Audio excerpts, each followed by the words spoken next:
Hey guys, welcome back to the Thriving Love podcast, the podcast that challenges the status quo so couples can thrive as their most authentic selves. Today on the show, I have a very special guest, Navjot Dhaliwal, who is a shadow work and feminine embodiment mentor. Navjot, thank you so much for coming all the way from New York to my home. It is an honor and a privilege to host you and to dive into your world. Can you please let the audience know what is a shadow work and feminine embodiment mentor in your words? Thank you so much first for having me on. I feel like ever since I met you, I was like, we have to have a conversation. Literally. So I'm very the first excited. time we met, we kind of like dove in so deep and like we didn't want to leave, and it was like the first time we met. So I knew there was like a soul connection here. So I'm so happy to be with you. Absolutely. And we were like at a birthday party. We were just like spazzing out with each other. And then I was like, okay, we need some one-on-one time. So here we are. And I'm so excited to be here. I'm honored. I truly believe that these types of conversations need to be had more and more so we can really release, like your intro even said, like those old relationship paradigms. Yeah. So what I do is I provide space for transformation for women through a process of shadow work. So being able to really get into the psyche.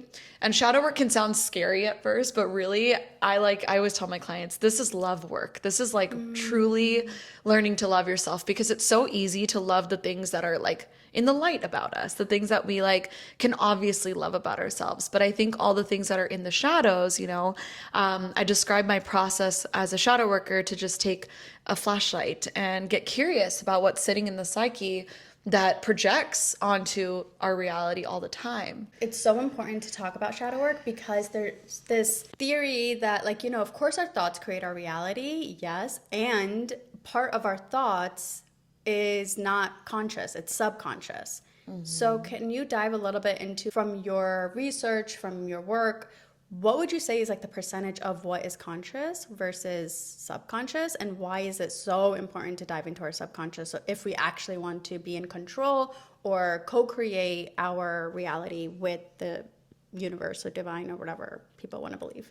Absolutely. That is such a great question. So on a psychological perspective, which is really important, our subconscious or even unconscious mind, I actually help people release coding from the unconscious mind. I just recently learned this even in the training that I've done with my recent certifications, that the subconscious is actually once we become aware of what's unconscious. What is unconscious is what Carl Jung refers to as literally the stuff we cannot remember. It's so unconscious, yet it's ruling 99% of our reality. And that is from those ages of 0 to 7. Right? Wow. And so through the process of timeline therapy, which I use with my clients, it's like we don't need to remember what happened during those years. Our intuition works directly with our unconscious mind. So we can actually be able to see what continues to project, right? And when we say projection, it's those unconscious things that project into our reality, not the conscious. And the unconscious, like to answer your question, like every single second, the unconscious mind is processing 11 million bits of information, and our conscious mind is only picking up on 126. So no wonder we're so tired. Yeah, to just give you an idea, right? Yeah. Like our unconscious mind right now, it's processing, it's hearing your voice, it's interpreting your voice. And then I teach neuro-linguistic programming, which is what I'm trained in. Yeah. It's like my brain is even picking up an understanding on what you're saying based on my lived experience of life, right? And this is why we have to get into our definitions of things. And it's very complex shadow work, right? And I feel like once I take my clients through that process of shadow work, the feminine embodiment side is so important, because that's come into my life the last couple of years. And it completely changed the game of my journey, because getting into shadow work, you can be in the cycle of healing for like so long and constantly feel like you have to keep healing and healing and healing as things, you get triggered by things. And then I feel like there's a lot of misconceptions that I love to even shift in the paradigms of that. That's shifted for me once I got into now working and embodying your healing as you continue to grow. And I think there's levels. Yes. What I really struggle with is the statement that healing is a forever journey. Yes, and I have felt levels of like, I'm no longer ever going back to that version of me. I'm bringing her along with me to like show her how good life is now. And I never feel like you met my husband, and like we're so different from each other. And before, our differences would trigger the heck out of me, thinking like, oh, we're not in alignment, we're never going to get on the same page, we are not compatible, we need to go our separate ways.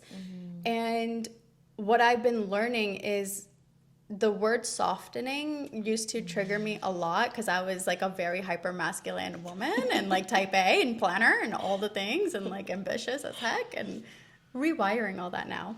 But what it really allowed me to learn is that softening is actually how you expand your nervous system and hold the difference of somebody else into my system without getting so activated and triggered and feeling like it's like death or life or death situation. Right. So I love what you said, because I no longer ever feel that activated. Our conversations aren't so fight or flighty and avoidance and running anxious, and hiding and anxious and like grabbing, and we're no longer in that place where we're able to be fully activated without needing to run or hide or be like in survival mode.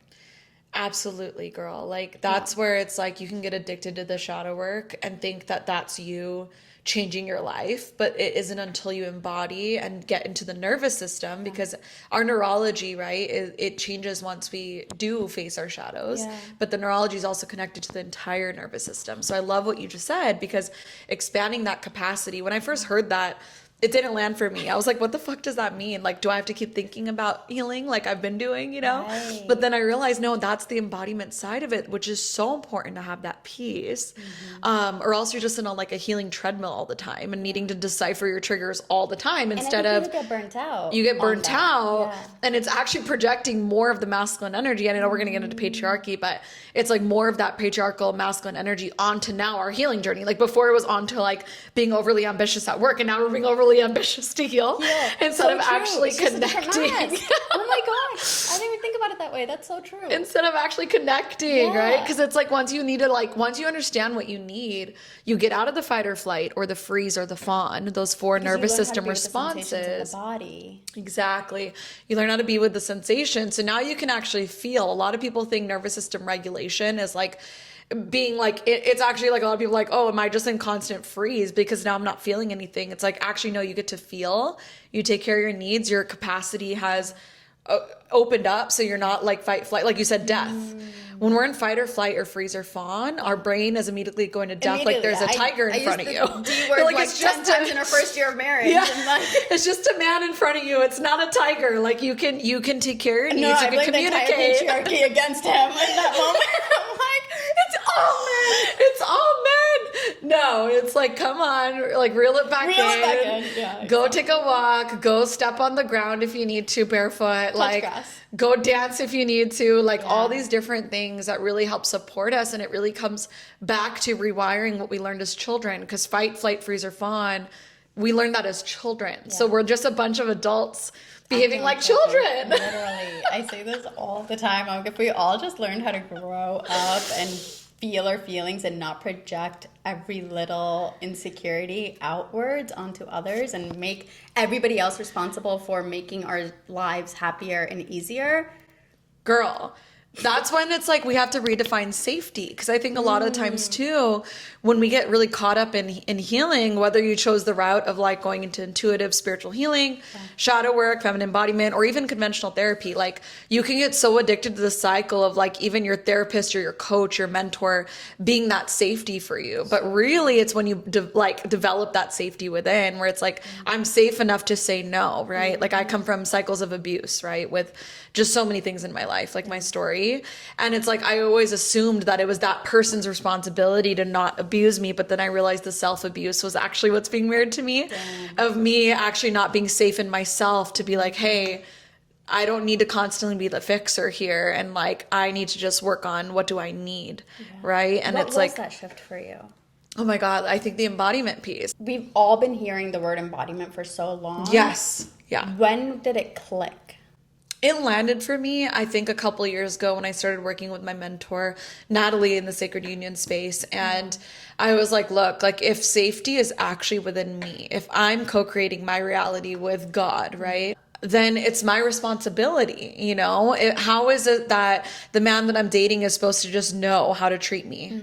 Which I think a lot of the times, like, we think that that's how it goes. The fairy tale. Yes, the fairy tale. The guy's just gonna know, he's gonna read my mind, and I'm not gonna have to do any work, and I'm gonna live happily ever after. That was me. I thought, like, oh, just me being aware of where these patterns come from, like, it's my responsibility only. But the thing is, once it landed, to answer your question, it was like, oh, I started doing the difficult thing. Like, I would date guys, and like on the first date, on the second date, in a very calm way, which my nervous system was like shocked by me, because I thought like I'd be so anxious, right? And even if the anxiety came up, like, I'm able to hold it and just be like, hey, these are the things that I want. Like, even just commitment, being able to share that. Now that's me embodying the version of me that knows she's worthy, not just like needing to constantly think about all the times in my life that I never felt worthy and I was so abused, right? But it's like, how is that, like, where was I self-abusing? You literally rewired your neural pathways. Yes. And then the body got to catch up to that shift. It did. And it was, the moment was when it also landed was my last ex, like my last boyfriend. We were doing like a lot of shadow work and mirror work together. And when I realized that he told me to my face that he feels like he didn't really get to know me until 2 years in because of how much I was in like a fawn response of like people pleasing. I never let him know what I wanted until like 2 years in. Yeah, until 2 years in. And he's like, you never told me these things in the beginning, you know? And like, he was a total commitment phobe in the beginning. And I wanted commitment. Like, I thrive in commitment when there's like a safe container in the relationship, as the feminine does, right? And it's like, that's where that nuance is as well. There's so much nuance in all this. None of it is black and white. Which is what pisses me off about like social media, guys. Like, you're not gonna be able to step into sacred union or inner union or any of it by just following social media content. Yes. Or even just podcasts. I really do believe working with a coach or a healer or a mentor or therapist or whatever you feel called to. Yes. Is important, because the integration part that happens in your unique lived experience is important. Like, that you're not going to integrate anything that you're learning if you're not actually having somebody hold that space and that container for you to shift in your reality. Absolutely. Because shadow work too, it's ego work, and our ego can think that reading a social media post and thinking about it conceptually, it's like, oh my God, I get it. But then the second you date again, it's like your nervous system, all that stuff will trigger and spiral. And when you have a mentor, I like to say that, like, or a therapist or a coach, whichever modality you choose, I really feel that it not only do they see your blind spots, and be with somebody that lovingly sees your blind spots, because I can see a lot of people out there not truly holding safe space. So it has to be someone you resonate with. And because they're there to hold your blind spots, you can literally collapse time, because it's like your ego's now willing to be melted in order for you to like soothe yourself into that new version of you, because this person is holding that space for you. What are your thoughts on ego death, masculine energy? Like, how are you integrating your masculine? Where are you at in terms of like, are we abandoning our ego, or are we like learning how to live with it? I love this question so much, because I've been on my spiritual journey for like 13 years. And I think everybody goes through this phase around bypassing, right? And I think a lot of people shame people for spiritually bypassing, but they don't realize that, like, hey, the ego's gonna hold on to something, right? And if you started to believe in the universe and like that good can happen, you can get very toxically positive and your ego will hold on to that, right? But after a while, you're like, wait, but nothing's actually changing in my life, right? And it's like, that's when you really get to understand, okay, maybe I read some spiritual text that says that I can like transcend my ego. But I always like to say to people, unless your life journey is to literally go be a monk, and literally give up all worldly things, and you have to be super real with yourself as a spiritual person. That's one way of your spirituality. And even then, you cannot escape your ego, because a monk is still a monk. That's a label. Right? So our ego is just our identity. A lot of people are like, oh my God, don't be egotistical. Yes. And having an ego doesn't naturally make you that way. Our ego is, the only purpose of our ego is to self-preserve. We need it. We need it. I like to say that my ego is my personality. Yes. It's like the most interesting part of me. And like, I love my higher self, my soul, my divine self. Yes. And I can be all like, we're so connected, we're all one. But the beautiful part about being a human being is our unique expression of how God wants to express through our individual selves, which is the ego. Yes. And we need boundaries. We need that self-preservation is needed, right? And once we're aware of the ego, not trying to get rid of it, because that we could do this whole like fake spiritual thing with that. We have to remember that like God created every single part of this human experience for a reason. And if we didn't have our connection to that ego, we wouldn't be able to grow and evolve, right? Like I had this one, because I used to work in like plant medicines for a while. So when I was in Mexico, I was in a ceremonia with hongos, with mushrooms. And I remember this vision that it took me through of like me thinking I was doing all this ego work. But then like literally God like, ooh, like my shaman would say like literally gives you that little love slap, because it's like, whoa, there was like an infinite amount of faces, characters, layers peeling off my face, and I was going through this portal and it was infinite. Wait, and I was like, if I look at it, mushrooms too. Yes. And I was like, if it's infinite, then why the hell am I trying to get rid of this thing? I might as well learn how to like keep it here. Like my ex used to always say, because we were doing shaman work together, it was like, just keep a little leash on it, you know what I mean? Understand it, pet it, it's like it's your friend. You can make it your friend, right? But otherwise, if you're trying to integration into wholeness. Yes. That's the goal. The God self with you integrating with the ego self. And when you're so wrapped up in it, when you get so wrapped up in the spiritual thing, because I've been around so many of these communities, being a yoga teacher for so long now, and being going to all these million lives. You're just like going on and on. I'm like, holy shit. Like going to these festivals, living in Hawaii, living in Mexico. Like it's like I was around so many people that get that inflated ego while they're on the spiritual journey, and I understand it. And at the same time, we have to be able to recognize that.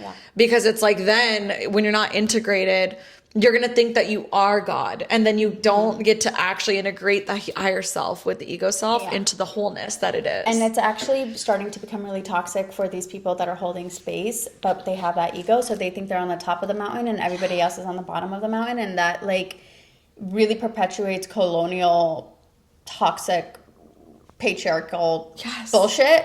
And the whole othering of like, oh, I'm evolved and you're not. And it's like, first of all, anyone, if you think you're evolved and like other people aren't, that's the ego, right? Like that is not what it actually means to be evolved, because being evolved just means that like I'm the most me I can be in this moment, and like we don't know where anybody else truly is on their path or their journey. You can think and assume because you're so intuitive and you know how to read energy and all of this stuff, but a lot of times that's your projection too. So like anytime we're judging somebody else, that is evidence that you haven't healed a part of you that is waiting to be healed. Exactly. And that's why I love alchemy. I love like so many times in my journey when I've had to check myself, because I'll be like getting intuitive hits like through my channel and stuff. And I'm like, wait a second, but if I claim to know everything, then like I'm literally capping myself. I'm hurting myself. Like I love the unknown. I have such a beautiful intimacy with the unknown because I'm able to do that. And I think those are the best mentors. I mean, even if you go to like a Guruji or something in India, like you always want to be with the one that's a little bit more playful about life, because the ones that are a little bit more serious, that's a red flag for me. So like some people ask me like, how do you pick your mentors? Like they have to have a little bit of playfulness in them, because that's when you know that you're not letting your ego take over and you're humbling yourself enough to where it's like, oh wait, I've evolved to a certain level that I can support and hold space for people. And like I always tell my clients, like, you guys are wise as fuck. Like, I'm still human. Don't put me on a pedestal. Because as soon as I get off this call, I have my own freaking shit to work through. Trust me. Yeah, we all do. I love that so much. So honest.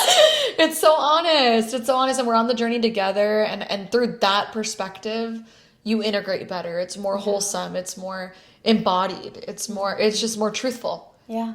And sacred union is just truth. Yeah. And authenticity, right? And that's what I love about the whole authentic angle on my podcast, because it's not about how do I step into my feminine, how do I get him to step into his masculine, like in the way that the society tells us or the world tells us or new age spirituality tells us. But it's like, how can I allow him the space and the capacity to just like be whoever the heck he wants to be regardless of me like measuring his masculine and feminine energy and this and that, and like trying to make sure the formula is just right so that we can be in union. And it's just like, what is true love if it's not like full radical acceptance for who you are, regardless of what I think you should be or how society tells me you should be in order for me to evolve? Like, how codependent is that? Right. And what you just said, to get him, let me be even my feminine, to get him to be more in his masculine, so outcome driven. It's so not like allowing the journey to unfold, which is what sacred union is. Yeah. And I think that I recently learned something huge around that piece, because it was like, oh wait, like you can always tell when somebody in the polarity space is in their feminine energy, or like talking about feminine energy from a more performative space. Yes. Rather than what it truly is, which is really opening your heart. And I used to think opening your heart was the whole love and light thing, but opening your heart sometimes means having those difficult conversations, not knowing what the outcome's going to be. Maybe that person is going to like literally trigger your abandonment wound or whatever, but like you can hold yourself now if that's the thing, but you're not going to use that as a reason to not open your heart. No, and instead you're actually going to be stuck in a cycle of performance if you're not being fully honest and vulnerable and just like lay it all out on the table. That was me for a long time, where I thought if I say something, it's going to upset him, it's not worth it. Now, if I ever said that, I'll be like, what do you mean it's not worth it? You're so worthy. Like, you're worthy of expressing your wants, needs, desires, issues, no matter how small. Yeah. Girl, you just warm my heart. And this makes me cry every time. I get emotional, because when we're so in our masculine energy, when we're rigid, when we're hard, when we have those walls right up, we're not expressing our needs. Like, one thing I just shared with a client last week that like blew her mind, and it blew my mind when I learned it as well, was that we're only giving people an opportunity to half love us when we're trying to act perfect all the time. And we're living in the shame of asking for our desire. So we're not even going to ask because we assume it's a no. Just because we're gaslighting ourselves. We're gaslighting ourselves. You know, we're repeating our trauma from our childhood, because maybe it was always a no because your parents were always in survival mode and never like had that capacity to hold you or the patience. And now I communicate from such a different way, even if it is difficult. One like tip that I always like use and tell my clients is like, start the sentence off like that. Be open in your heart. This is like, oh my God, I don't know why I have so much guilt coming up right now, but I really would love it if like, I don't know, you could fill up my water bottle for me, you know, or like whatever little simple shit like that used to be so hard for me. Right. Or even a bigger desire, right? Like I say, go for it. You know, it's like, start off, hey, this is really hard for me to say, but I say instead of but, holding the duality of both realities. This is really hard. And, you know, I would love for you to this. I seek a man that's a provider. You know, is that something that, you know, what comes up for you when I say that? Like, even just asking. A lot of women get into entitlement mode, and they don't feel like men have feelings. Like, men have feelings too. What if a lot of them would actually love to provide and protect for you, but the way you're coming at it is as if they're not human, you know? Or even vice versa. What if a man is desiring your nurturing and your softness, and they're not communicating it from that open heart? You're going to be rigid, and it's going to trigger all your daddy wounds and all your mother wounds, right? And it's like, there's so much in here that like we need to unlearn and learn.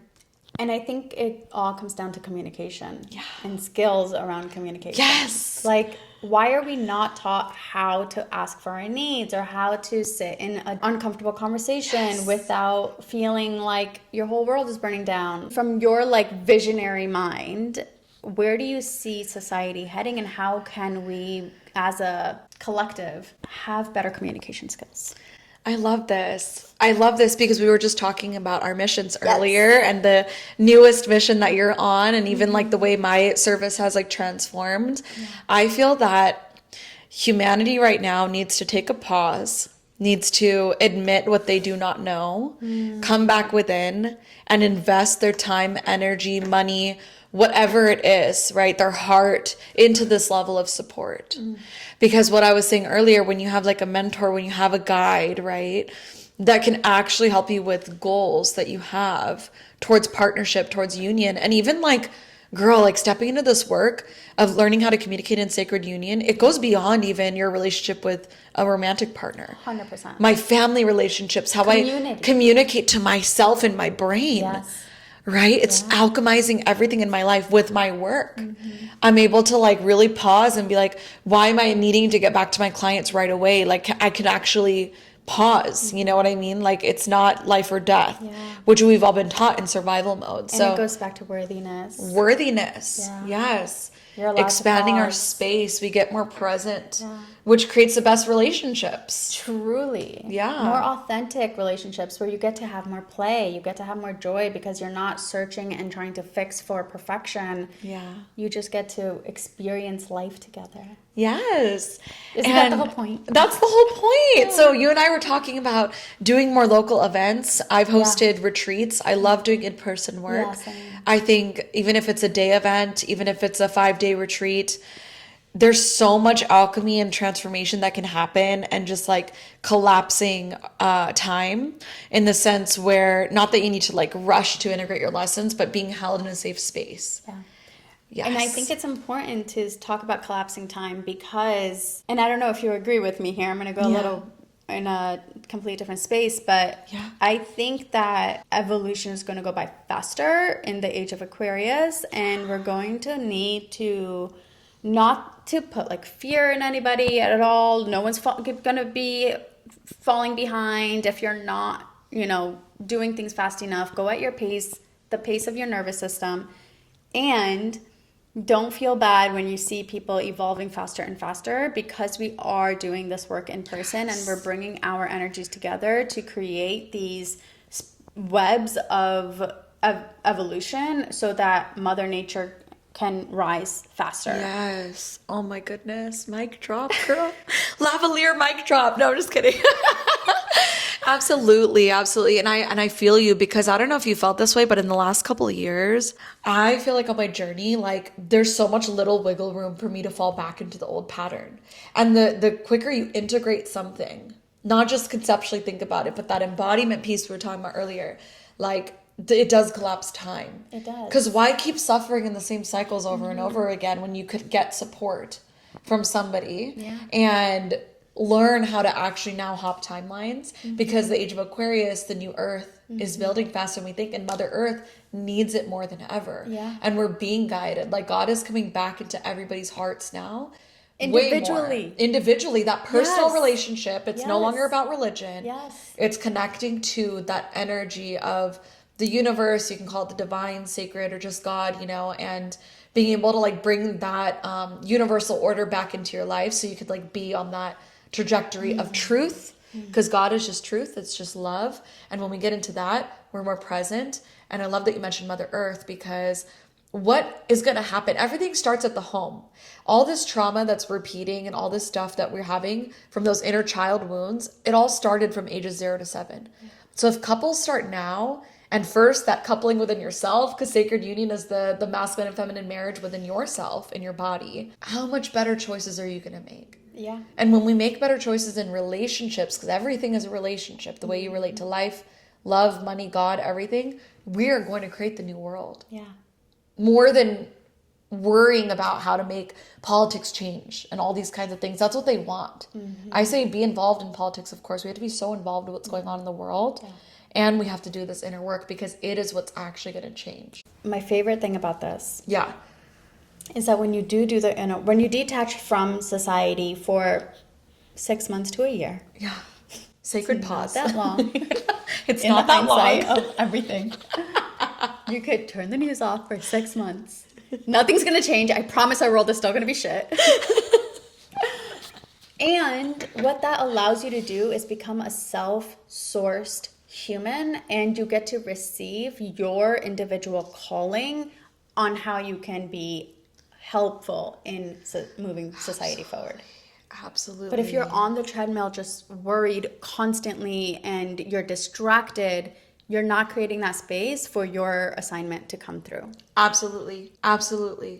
Because our assignment is very similar, right? In the realms of sacred union, somebody else's could be in politics. Exactly. But they have to, you have to be the Mamdani rooted. guy in New York. I'm so proud. I'm so excited. I'm like, yes, masculine king, go off.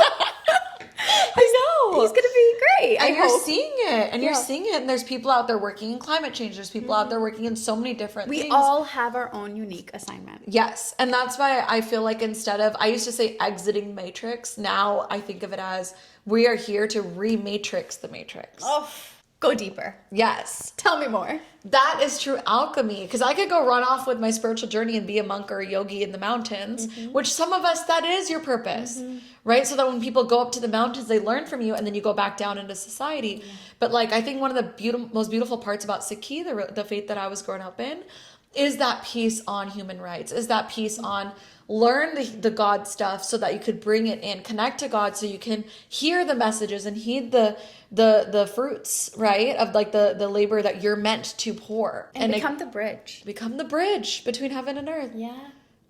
All of us have that capacity. You're not special if you're intuitive. All of us are intuitive and we can all tap into it. Even if they're aware of it or not. Like, yes. We are all energetic, intuitive beings. Yes. And when you tap into that realm, like you said, 6 months to a year, profound transformations. I have women in my containers quitting jobs that are not aligned with them, lovingly saying goodbye to a toxic relationship so they can go ahead, or they're in their relationship and transforming it.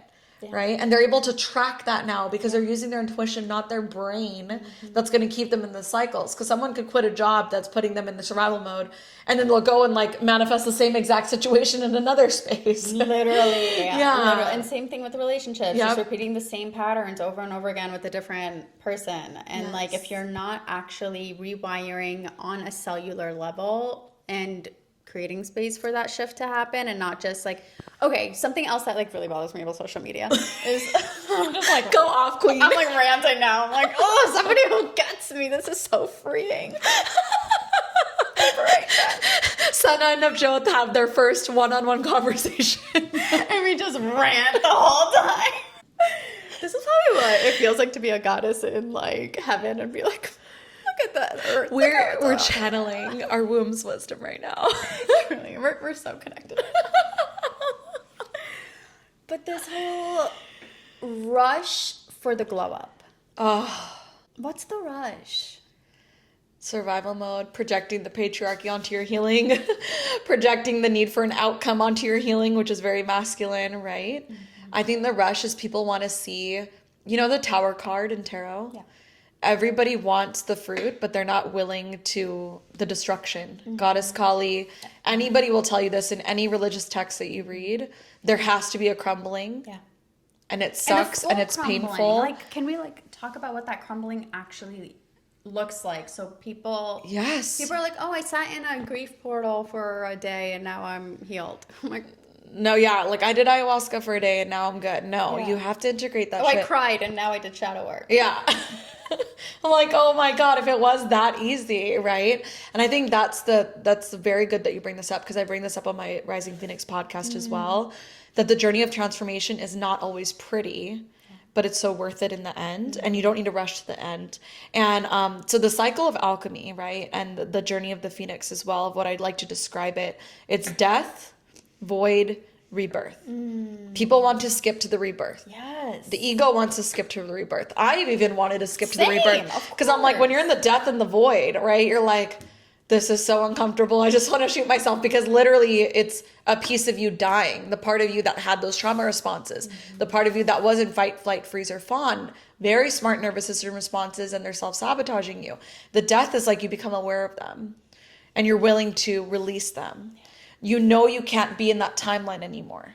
And then you enter the void. And I almost tell my clients, the void is so much harder sometimes, because you can taste the new reality and what it might look like. You get glimmers of it, right? And you're no longer like fully triggered by the stuff that you were before, because now you brought awareness to it. And Carl Jung always says that, like, Carl Jung, sorry, I always like to pronounce his name right now that I know. Carl Jung always likes to say too that, like, once you become aware, once you bring the unconscious conscious, you get to be in that subconscious. But it can be painful, because you're like, all right, I know I'm no longer that person, but I know that my nervous system has no recorded memories of things being easy and fruitful and me being in that kingdom relationship and kingdom reality, right? Or heaven on earth, the bridge reality. I'm in this void and it sucks, you know? I know I can no longer go to that. Maybe the old patterns still come up and you have to have all this grace when you're in the void for them because you're no longer like beating yourself up for them. Yeah. And I think a lot of people, without having intelligent, incredible people like you that are sharing this wisdom freely, by the way, podcast people, but so important because when you don't have models of people who have actually gone through it, it's really hard to conceptualize what to expect in the liminal space. Oh my God. So thank you for sharing your journey so authentically and so like raw and real and true, right? That's the truth that we're here to share. It's the truth. Yeah. The death and rebirth cycles of the soul, of the psyche, it's very similar to physical birth. When you're in the liminal space, right? The baby doesn't know that there's a reality outside of the mother's womb. And I always say, like, that takes 9 months. 9 months. Yeah. That's why it's 6 months to a year. My containers, I'm like, you want a total transformation, you have to be in my 8-week, do the breakthrough process with me, but then we have to go into the year long. Yeah. Because you're going to integrate, things are going to come up, you need that support. I always say it's like a baby calf, you know, you're like not fully like stable in the new reality. Going into its cocoon and then you become the butterfly, but it takes time. Yes, look at all these metaphors. The caterpillar's building its muscles of the wing. Nature's always giving us wisdom on the human journey. Yes, and when you have a good relationship with your ego, you can soothe the part of the ego that's like, I need the results now. I need my king now. I need my queen now. I need my, purposeful work now. But it's like, no, if you had that while you're in the liminal space, you will sabotage that shit so fast. Like so true. Oh my gosh. Let it be sustainable. Let your journey be sustainable. So it truly then gets to last longer instead of you having so many false starts. Because if you're rushing it, maybe you will get what you want, but you're not going to be able to hold it for a long time. You're going to at some point sabotage it because you haven't fully learned and integrated the version of you that gets to hold that and gets to build upon it. Right. Like what I say, the unconscious mind will always choose a familiar chaos over an unfamiliar peace. Yeah. So when you're still in that liminal space, after you become aware and you want this new reality, just know that you're really training your nervous system to be okay with peace and be gentle and graceful. And it's such a nature, like you said. And that's when you actually get to connect with the feminine. Yes. And nurture yourself. And you get to let her be fully expressed without needing an audience or without needing proof or validation that she is beautiful and incredible. And you get to just play with your art and your body and your expression for yourself and fall in love. Yes. And yourself. vulnerability. Yeah. I've never loved myself more than when I'm now snot nose crying sometimes, and I'm like, I don't have any judgment toward myself with this. I love myself just as much now in this wave of emotion as I do when I'm not having that emotion. And all emotion is powerful and beautiful. One's not worse than the other. I hate saying positive or negative now. I know. Or high vibe, low vibe, or low energy, low vibe emotions and high vibe emotions. And I'm just well, what that does is actually it makes your aura, your energy, so much more colorful. Yes. The emotions wheel, have you seen it? All the different colors of the emotions. And it's that's how I envision it. It's I don't want to be one-dimensional. I want to be multi-dimensional. I want to be a full, whole, fully alive human being. Yeah. What does that mean? That I sit in my grief and feel it fully and let the grief be present and teach me all that it wants to. And then also go full on the joy and just allow the joy to be without guilt, without shame, without all the stuff, because I sat with the grief in order for the joy to be fully expressed. That is amazing. I love that so much. And that was the biggest shift for me because tuning more into my feminine energy, which is an ongoing unraveling process. There's really no end game. And I love it because you're so in this magical relationship with the unknown as the feminine. You represent the subconscious realms as the feminine. You represent feeling. So what you just described totally reminded me of when that shifted for me, of letting myself fully be in the grief and all of that, because we represent the underworld as the feminine. right? And the unseen. So And there's you're so on the much Scorpio, magic we got a create. lot of dark energy, Yeah, dark Kali energy. my in moon's me. in Scorpio in the Vedic. I'm like, Yeah. I love this stuff so much. And so, wow, could talk to you about this forever. And I do believe that when I allowed my heart to fully break open, like break, Yes. is when I met God. Let it break. That is where he wants to meet you. He's not going to meet you when you're trying to be perfect. Perfect. No. Ditto. Mic drop, we're done. Mic drop. Let yourself break. Receive support. Know that you're so held. You could create a personal relationship with God. And truth, sacred union it's so possible for you. And one thing I say for those women who are like maybe in the void space, maybe they're afraid of going into like even the death space, because it's like this is all they've ever known was the toxicity, is like, just remember that even though this stuff has been in your mind since you were a child, I'm 34. 30 plus years of trauma. I've been on this journey for like 13 years. So even if it's like 20 years of trauma, it's not going to take 20 years for you to heal and alchemize. It could take literally a year or two. And then you just know the process from there. Your intuition is turned on. And it could take 20 years if you're stuck on scrolling on your phone in isolation. Yep, that part. I was going to say if you're stuck on stupid. I don't want to be that mean, but true. My ghetto's coming out. No, but seriously, that's so big. Like I used to Get in think community, get into places, get into Yes. spaces, come to our events. Like 13 years of me doing this, which I think was important. Yeah. 6 years of that was self-study. And I literally thought just reading the books and having the awareness was going to change me. And it did.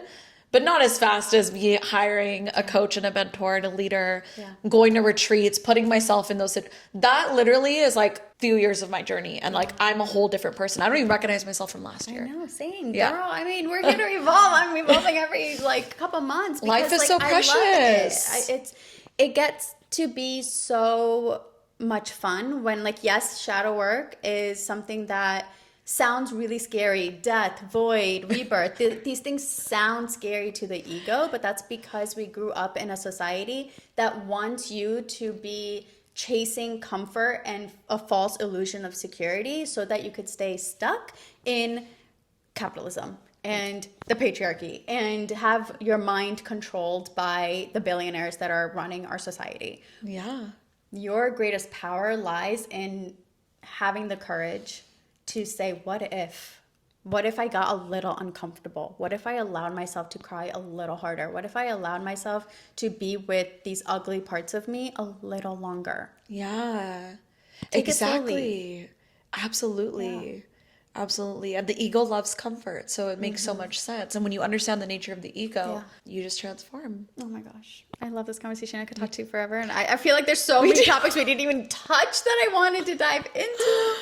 This was good though. I think like anybody good listening to this will be able to take different pieces, and I think it'll start having them have that remembrance, because everything we're talking about today, you guys, is not like new information. It's a remembrance. Your soul already knows these truths, and we're just holding space for you to remember. And I don't want, again, your ego to be like, I already know this. I don't need this information.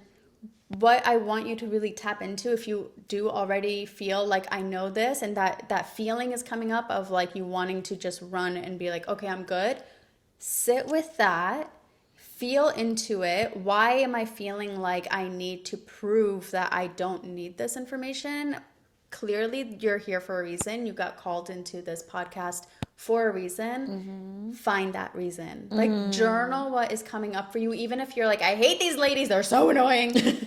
Write that, journal it, feel it, because every single emotion is medicine. It is. And anything that triggers us, even in this conversation, if something's triggered you, write it down, understand why, because the body will tell you whatever you're reacting to, and there must be some truth right on the other side of that. And most of the time it's because a part of you also feels inspired to do the work we're doing, or, become more fully expressed. The pull, any mentor or channel of healing energy that I've hired, it's because I listened to conversations like this and I was like, I resonate with that person. I can't stop thinking about that person. Yes. I need to be in their space. Yeah. Even if it's scary.